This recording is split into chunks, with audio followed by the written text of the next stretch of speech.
You know, the kids today just don't appreciate what they've got. In those days, we didn't have fancy phones, stereo, or electronics. Do I think Kurt Rouge is the personification of evil? It's a hard one. Maybe on some levels he is, but on others, I think there's a little bit of ooze in all of us.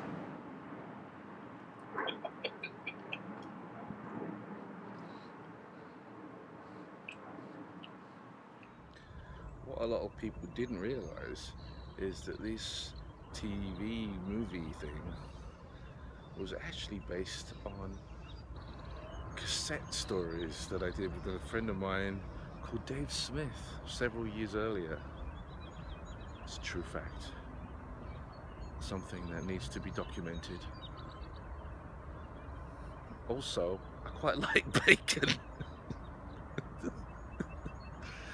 Anyway. It was filmed, I want to say April 1987, over a weekend.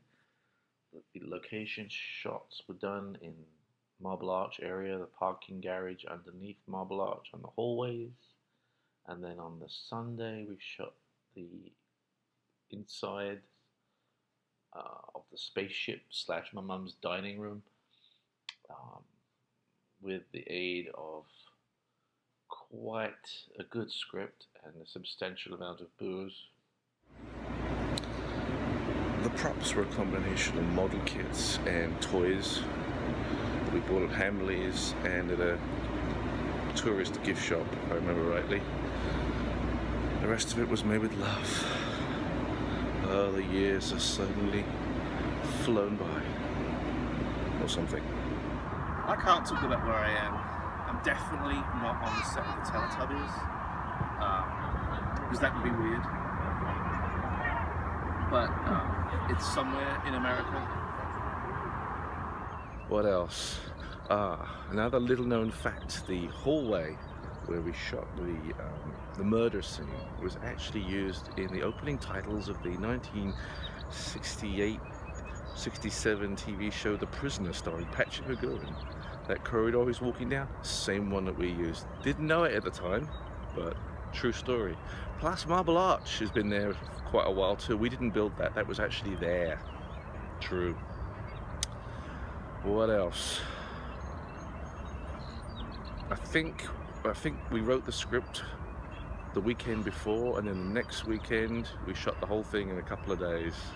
One day on location in London, basically Marble Arch, because why not?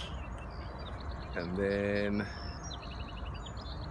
I shot it at my mum's house in the dining room. And then, yeah. And then several years later, we did the digital post-production edit to cut out all the crap. Yeah, good times. I think there was some booze involved. We try to avoid any references to Ridley Scott from smoke or clouds or steam as well. This is where we filmed the infamous sauna scene. It ended up being cut out of the movie for a variety of reasons I really can't get into. Casting was an interesting challenge. We had a very small crew, Simon and myself and Boyd as the victim, and his girlfriend Danielle at the time operating the cameras when we were on screen. The biggest contention was who was going to be who, and I think I wanted to be able to say Spiff, so I decided to be Yard, and then that made Simon Yard. Oh no, Spiff. Anyway, you get the idea.